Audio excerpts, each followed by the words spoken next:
Everyone has the same story. Edison stole his ideas. Edison destroyed his career. Edison was the villain and Tesla was the martyr.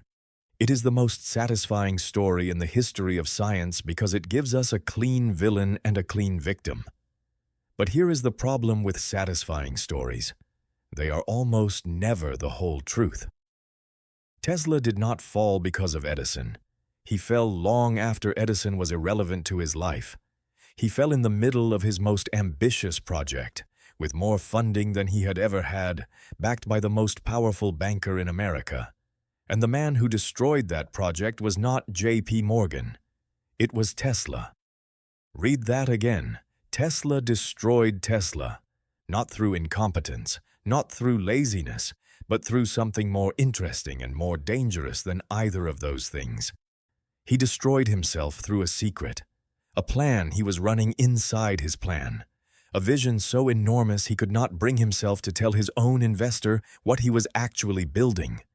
And when Morgan figured it out, he did not just pull the funding. He made sure Tesla would never get funding again. This is not a story about a genius betrayed by a greedy capitalist. It is a story about a man who could not stop himself from reaching for the thing no one had asked him to reach for, the thing no one wanted him to reach for, the thing that would have, if it worked, changed the entire financial architecture of modern civilization. And here is what your history teacher never told you. Morgan was not wrong to stop him. Let me explain. Nikola Tesla was born in 1856 in what is now Serbia, in a village called Smiljan. His father was a Serbian Orthodox priest. His mother was illiterate, but by every account had an extraordinary mechanical memory. She could recite entire epic poems from memory. She invented small household tools in her spare time. Tesla said later that everything he inherited that mattered came from her. He was a strange child. He had visions, not metaphorically, actual hallucinations, flashing lights, images that appeared whether his eyes were open or closed. He described them with clinical precision his entire life.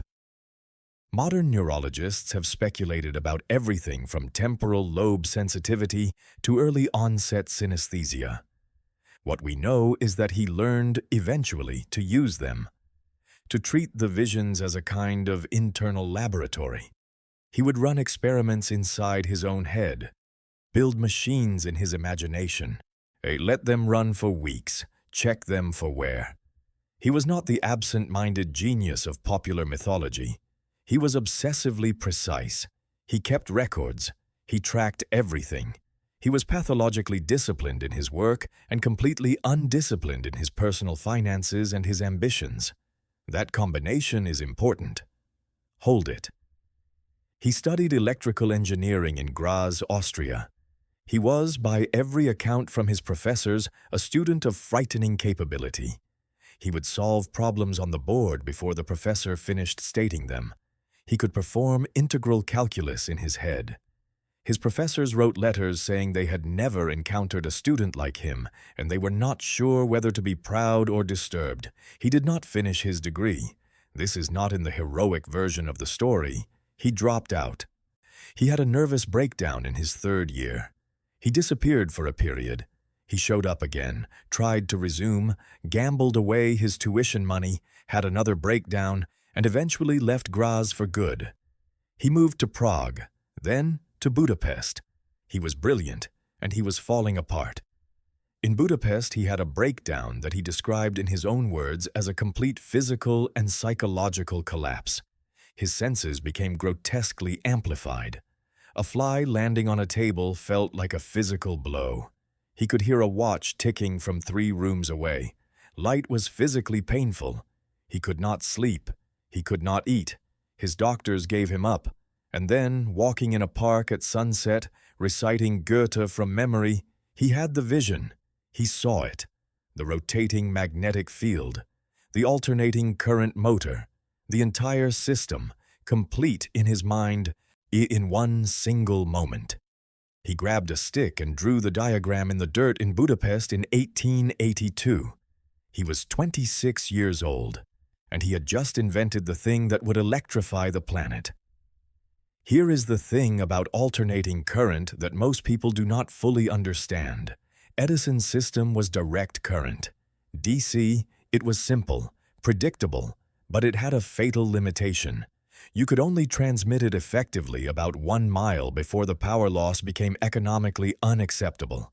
This meant you needed a generating station every mile. In a city, this was expensive but feasible. Everywhere else, it was impossible.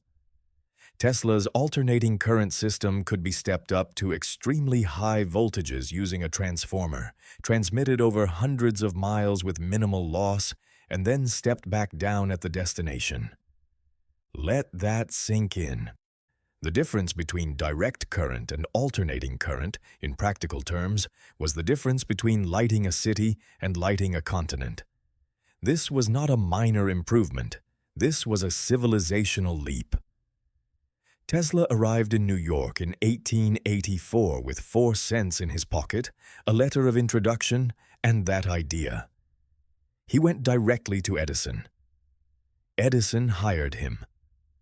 What followed is the part of the story everyone knows, filtered through 140 years of mythology, so let me give you the mechanical version instead. Tesla worked for Edison's company for approximately 1 year.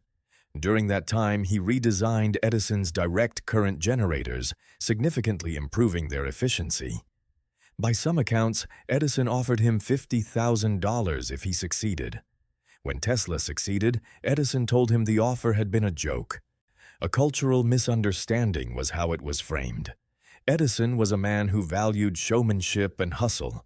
Tesla was a man who valued precision and contracts. They were constitutionally incompatible. Tesla resigned. But here is the insider detail most people miss about the break with Edison. It did not matter that much to Tesla. Not immediately. He was furious, yes, but he had the invention. He had alternating current. He had the rotating magnetic field. He did not need Edison. What he needed was a different kind of capitalist. He found two. George Westinghouse was everything Edison was not. He was an engineer himself. He understood patents. He understood systems. When Tesla pitched him on alternating current in 1888, Westinghouse saw immediately what it was. He paid Tesla $60,000 for the AC patents, all plus royalties of $2.50 per horsepower generated. That royalty clause would later become significant. Market. The War of Currents began in 1888. Edison, facing the obsolescence of his entire direct current infrastructure investment, launched a campaign to discredit alternating current on safety grounds. He arranged public demonstrations in which animals were electrocuted with AC current. He lobbied to have AC used in the electric chair, reasoning that association with state execution would poison public perception. Tesla and Westinghouse won. Not through PR, through physics. In 1893, at the World's Columbian Exposition in Chicago, Westinghouse and Tesla lit 200,000 incandescent bulbs with alternating current. It was the first large-scale demonstration of AC power in history. Attendance that year was 27 million people. Over 43% of the entire American population at the time walked through a city powered by Tesla's system. In 1895, the Niagara Falls Power Station came online. It was the first large-scale hydroelectric AC power plant in the world. The power it generated was transmitted 26 miles to Buffalo, New York. Tesla stood on the bank of the Niagara River the night it went live and said, almost to himself, that his childhood dream had come true. He had dreamed, as a boy in Serbia, of harnessing the power of Niagara Falls. Let that land for a moment. The man who had a breakdown in Budapest in 1882 and drew a diagram in the dirt stood at Niagara Falls in 1895 and watched his childhood dream generate power for an entire American city. He was 39 years old, and he was already thinking about something else. Here is where the story turns. Tesla could have stopped at Niagara. He had won. His system was the system. A sea power would electrify the world, and his royalties from Westinghouse would compound for decades. He was already famous, already celebrated. The scientific community knew what he had done. But Tesla did not think in terms of what he had done. He thought in terms of what was next. And what was next, in Tesla's mind, was so radical that it is still, in some ways, too radical even today. He wanted to transmit power wirelessly. Not information, not signals, power, electricity, the same electricity that was now flowing through Niagara, through wires, into Buffalo's streets. He wanted to send that through the air, through the earth itself, without wires, without infrastructure, to anywhere on the planet, for free. Think about what that means. Not cheaper, free, universally accessible, the way sunlight is free, the way the air is free. Tesla believed, and he had mathematical models to support the belief, that the Earth itself was a conductor, that the planet's ionosphere, the electrically charged layer of atmosphere above us, could be used as one plate of a capacitor, with the Earth's surface as the other. And if you could excite that system at the right resonant frequency, you could push electrical energy into it from one point and extract it from any other point anywhere on the globe. He called it the world system. In 1899, using funding from a Colorado Springs investor named Leonard Curtis and J.P. Morgan's early support, Tesla went to Colorado Springs. He built the largest Tesla coil ever constructed. The electrical discharges it produced were visible from 10 miles away. The thunder it created shook windows in town. He claimed to have received signals from space. He claimed to have lit 200 incandescent lamps wirelessly from 25 miles away. Whether every one of those claims was accurate is still debated, but the core physics was real. The resonant Earth transmission concept had genuine scientific grounding. He came back from Colorado Springs in 1900 with notebooks full of calculations and a certainty that bordered on religious. He was going to build it, the full system, the global wireless power and communications network. He needed capital. J.P. Morgan was the most powerful financial figure in America, possibly in the world. In 1900, he had just completed the creation of U.S. Steel, the first billion-dollar corporation in American history. He controlled significant portions of the American railroad network. He had personally organized the financial bailout of the United States government in 1895, when the Treasury's gold reserves fell below operational levels. The government came to J.P. Morgan, not the other way around. He was not a man who made bad investments. In 1901, Tesla went to Morgan with a proposal. He wanted to build a global wireless communications tower, a transmitter on Long Island that would allow for transatlantic wireless telegraph and telephone service, real-time communication between continents. Morgan understood this. Marconi was already racing toward transatlantic wireless communication. Whoever got there first would control a market of enormous value. Morgan invested $150,000, or in today's money, roughly $5.2 million. But here is the insider detail, the one most people miss, the one that explains everything that comes after. The proposal Tesla showed Morgan was real. The communications component was real, but it was not the whole plan. Tesla's actual plan was the world system, the wireless transmission of unlimited power to the entire planet, available to anyone with a receiving device. The communications tower was a Trojan horse. He needed Morgan's money to build the structure, and the structure for a communications transmitter and the structure for a global power transmitter were, in the early stages, identical. The difference was in what you planned to do with it once it was built. Tesla believed that once Morgan saw the communication system working, that once he understood the scale of what was possible, he would expand the investment to complete the power transmission component. This was the gamble. This was the secret. and it was the worst strategic decision Tesla ever made. Construction on Wardenclyffe Tower began in 1901 on a 200-acre site in Shoreham, Long Island. The architect was Stanford White, one of the most celebrated architects of the Gilded Age. The tower itself was to be 187 feet tall, with a 68-ton steel shaft driven into the earth for grounding. Picture what Tesla was actually building here. A tower almost 200 feet tall on the Long Island coast, designed to resonate with the electrical frequency of the Earth itself. A machine that would, if it worked, pump energy into the planet the way a tuning fork pumps sound into the air. And then anyone, anywhere on Earth, with the right receiving device, could pull that energy out. He was building a utility for the entire human race. He was building it with someone else's money, and he had not told that someone else what he was actually building. Here is where it gets dark. In December of 1901, while Wardenclyffe was under construction, Guglielmo Marconi transmitted the first wireless telegraph signal across the Atlantic. It was a single letter in Morse code, the letter S, 3 dots. Morgan's investment thesis had just been disrupted. The race for transatlantic wireless communications was effectively over. Marconi had won. The commercial argument for Wardenclyffe, the argument Morgan had actually invested in, had collapsed. Tesla was not devastated. He was almost dismissive. He said, and this is documented, that Marconi was using 17 of his patents. He said Marconi's system was primitive.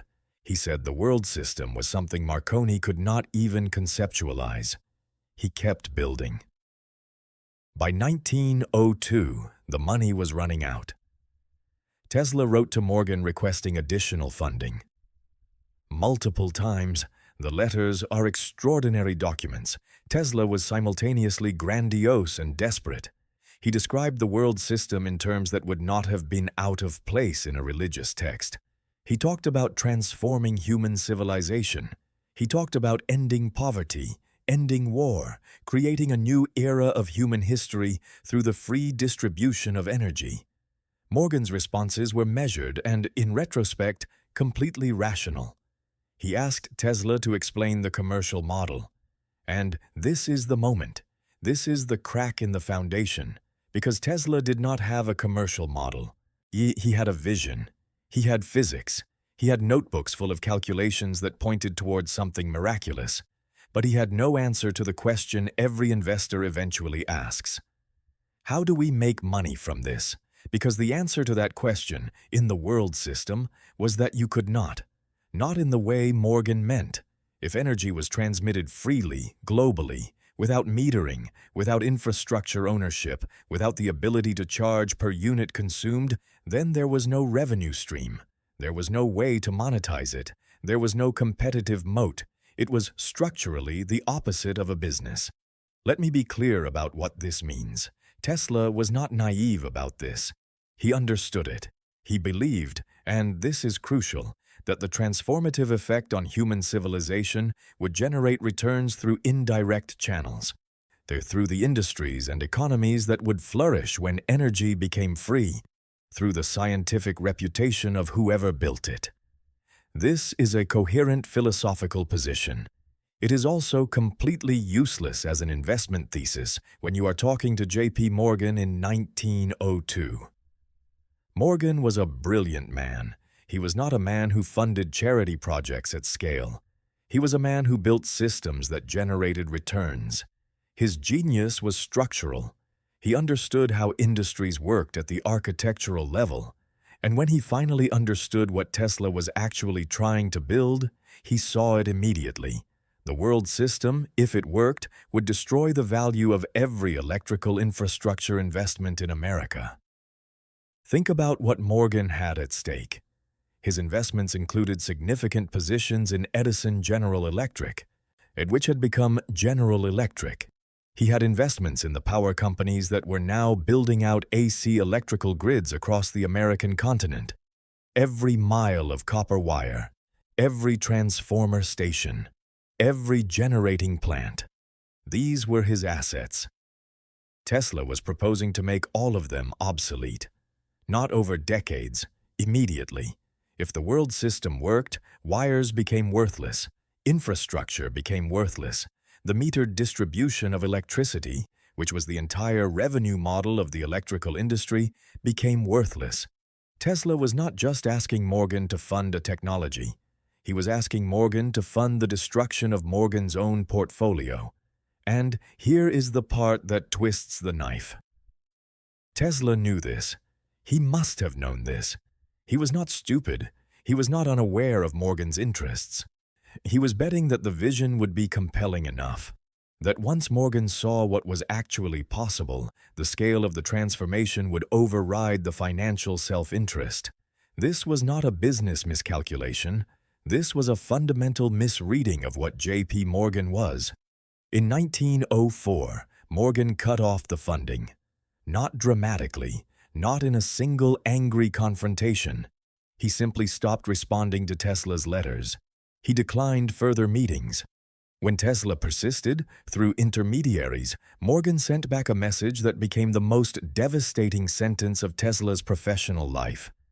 He said he did not see where he came in.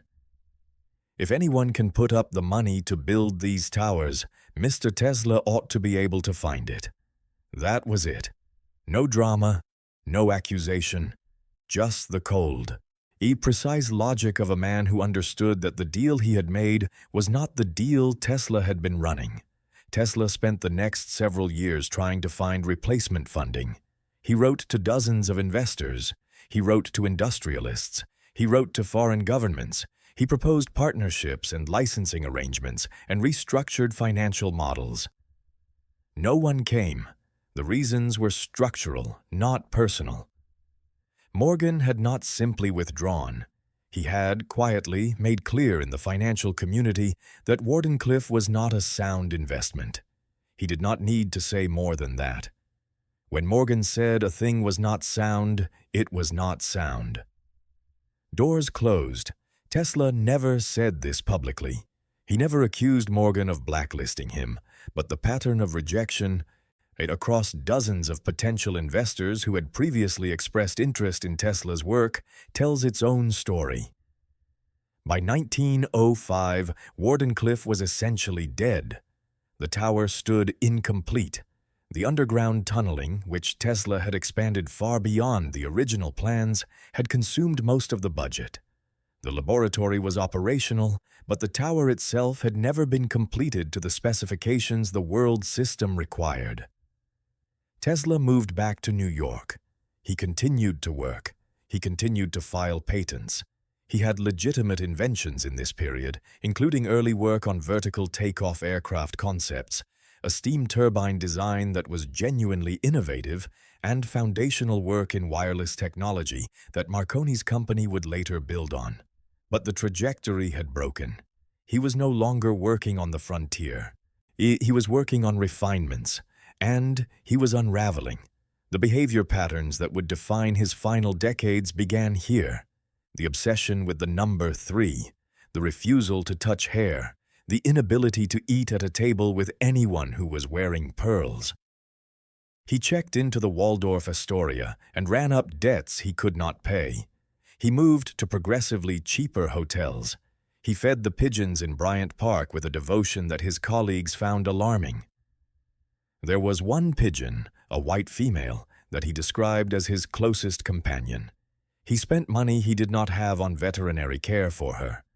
When she died, he wrote about it in terms that were indistinguishable from grief over a human loss.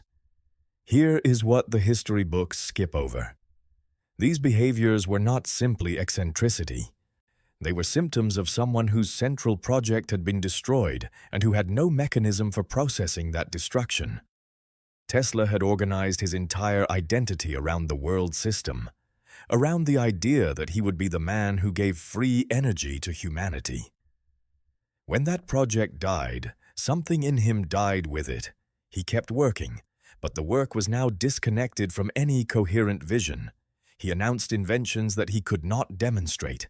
He claimed capabilities that he could not prove. He became, in certain circles, a figure of gentle ridicule. the brilliant genius who had become untethered. The irony is that the underlying physics of the world system was not wrong. Wireless power transmission is real. Modern inductive charging in your phone uses principles Tesla established. Witricity, a company founded by MIT researchers, has demonstrated resonant wireless power transmission over meaningful distances using exactly the mathematical framework Tesla described in 1900. The technology exists. It works. It just doesn't scale to a global free energy system. The losses at long range are prohibitive. The physics allows it in principle. The engineering cannot yet and may never make it economically viable at the scale Tesla imagined. He was right about the principle. He was a century ahead of the engineering, and he burned his career on the bet that the engineering was closer than it was. Let me map this to something you recognize. In the early 2000s, a company called Iridium spent $5 billion building a network of 66 satellites to provide global satellite phone coverage. The engineering was extraordinary. The vision was real. Anywhere on Earth, you could make a phone call. By the time it launched, the cell phone network had expanded far enough that the satellite system's advantages were marginal compared to its costs. The company filed for bankruptcy 9 months after launch. The technology worked. The timing was off. The commercial model did not survive contact with the existing infrastructure it was competing against. Tesla was running Iridium in 1901. Except the infrastructure he was competing against was owned by his own investor. Or think about it this way. Every tech founder who has ever raised a Series A on a pitch deck that showed a market disruption while privately planning a much more radical transformation that the investor was not ready to hear has been running Tesla's gambit. Sometimes it works. Sometimes the investor sees the bigger vision and doubles down. Sometimes the pivot gets funded retroactively when the first version succeeds. But there is a version of this story in which the founder raises the money, starts building the bigger thing without disclosing it, and gets caught mid-construction. That is the version that ends careers. That is the version where the investor does not just pull funding. The investor calls the other investors. The investor makes sure no one else funds the project. That is Wardenclyffe. Here is the philosophical question that this whole story leaves you with. Tesla was not wrong about the world system. He was not delusional. The physics was real. The vision was coherent. He was describing something that, in partial forms, now exists. Was he wrong to pursue it? He gave up enormous returns. The Westinghouse royalties alone, had he kept them, would have made him one of the wealthiest men in America. He voluntarily tore up the royalty contract in 1897 to help Westinghouse survive a financial crisis. He walked away from money that would have funded Wardenclyffe 10 times over out of loyalty to a man who had believed in him. Think about what that means. Tesla, the man accused by history of being destroyed by capitalism, destroyed his own financial security through an act of personal loyalty that no rational capitalist would have made.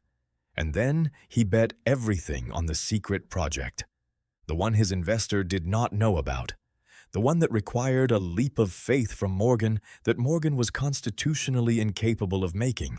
Was he wrong? Was Morgan wrong? Morgan's logic was airtight. You do not fund the destruction of your own portfolio. You do not invest in a technology whose success would make your other investments worthless. This is not greed. This is the basic structural logic of capital allocation.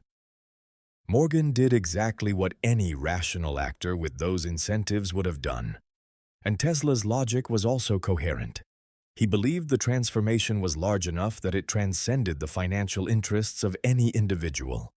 He believed that once the system worked, the benefits would be so overwhelming that the question of who owned the infrastructure would become irrelevant. He was probably right about the benefits. He was catastrophically wrong about the irrelevance of ownership. Because here is the thing.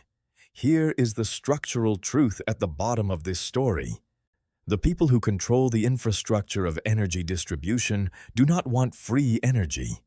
Not because they are evil, because free energy is not a product. It is the end of a product. And the end of a product is the end of the company. The end of the company is the end of the people whose identities are built around that company. Free energy is not a technological problem. It is an incentive problem. It is a structural problem. It is a problem whose solution requires the cooperation of the people who are most invested in the problem continuing. This is what Tesla did not understand, or maybe what he understood and refused to accept. He was right about the physics and wrong about the humans. Nikola Tesla died on January 7, 1943, alone in room 3327 of the New Yorker Hotel. He was 86 years old. He had not left the room in years. He owed the hotel over $2,000 in back rent, which they had forgiven because of who he was.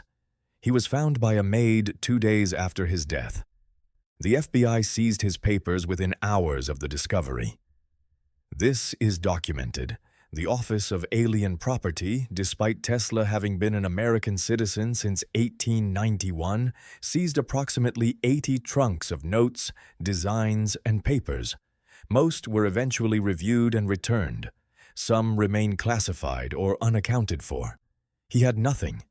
After everything. After Niagara. After Chicago. After the patents that powered the 20th century.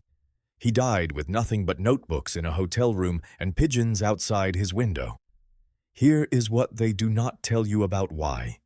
It was not Edison, it was not Morgan. Morgan did what any rational investor would have done. Edison was a competitor who fought hard and lost. These are not villains. These are people operating according to the logic of their positions. Tesla's tragedy was not external, it was architectural. He was built in a way that made him capable of seeing things no one else could see. And that same architecture made him incapable of accepting the constraints that would have allowed him to build them. He could not give Morgan a smaller version of the dream. He could not take the communications revenue and use it to fund the next phase. He could not be patient. He could not be strategic in the way a survivor has to be strategic. Because the world system was not a project to him. It was not even a vision. It was the thing he was. And you cannot compromise on the thing you are. You cannot give someone a partial version of your own identity and call it a partnership. He needed someone to believe in the whole thing. Completely. Unconditionally. With no exit clause and no commercial model required. That investor does not exist. That investor has never existed. Not for Tesla in 1901 and not for anyone since. And maybe that is the real story. Not the theft. Not the betrayal. Not the eccentric genius martyred by capitalism. A man who saw further than anyone around him. Who reached for something that the infrastructure of human civilization was not yet built to receive. Who could not stop reaching. Who burned everything on the bet that the world was ready for the thing he was carrying. The world was not ready. It may still not be ready. And here is the part that should leave you unsettled. The next person who sees something that large, that real, that structurally incompatible with existing financial interests is facing exactly the same problem Tesla faced. The physics may be different. The technology may be different. But the incentive structure is identical. We did not solve the Wardenclyffe problem. We do not fund the things that make our current investments obsolete. We never have. We call it rational capital allocation. We call it fiduciary responsibility. We call it prudent risk management. Tesla called it the end of his life's work. And somewhere right now, in a laboratory or a notebook, or a mind that is running experiments in its own head, the way Tesla ran them in Budapest in 1882, there is an idea sitting at exactly the same intersection, right at the edge of what the physics allows, right at the edge of what the incentive structures will permit. And whoever is carrying that idea is making the same calculation Tesla made. How much of the truth do I tell? And how much do I keep to myself until the tower is tall enough that no one can ask me to stop?